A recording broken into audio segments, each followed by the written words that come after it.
On les appelle les enfants réunionnais de la Creuse pour repeupler nos campagnes. Il y a de cela plus de 30 ans, l'État français avait contraint un peu plus de 2000 enfants à quitter l'île de la Réunion. Un déracinement cruel. Pour faire la lumière sur cette histoire ignorée, une commission nationale a entendu aujourd'hui à Paris plusieurs de ces victimes. Il en sera de même ce dimanche à Guéret.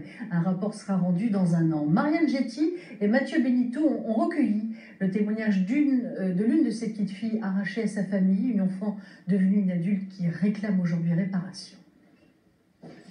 Du fond de sa cave, Valérie Andanson ressort les souvenirs de son enfance dans la Creuse. Les albums photos. Une enfance qu'elle dit hantée de questions qui restaient sans réponse.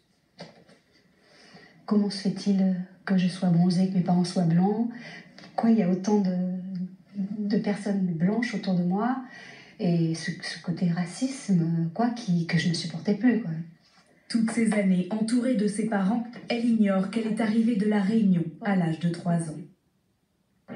Comme elle, dans les années 60, 2150 enfants sont déracinés de leur île vers un avenir que le ministre de l'économie, Michel Debré, leur promet meilleur. Chers compatriotes, je connais, et en métropole on connaît, vos difficultés, vos problèmes. On sait qu'il existe encore ici beaucoup de misère. On leur avait assuré qu'ils retourneraient chaque année dans leur famille.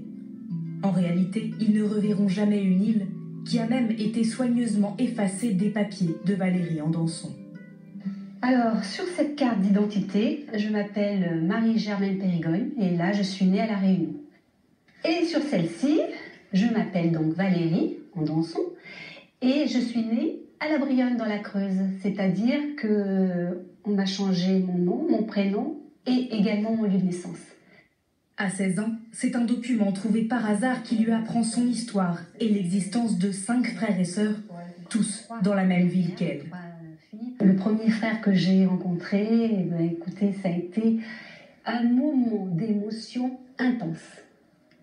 Enfin, ce frère qui était là, qui me ressemblait, il était beau comme tout et je voyais un petit bout de mes origines.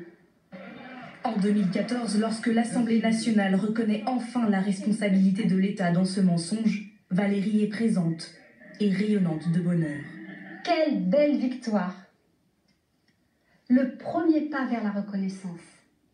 L'État français reconnaît son erreur. Aujourd'hui, devant une commission nationale, ils étaient des dizaines d'enfants de la Réunion à demander réparation.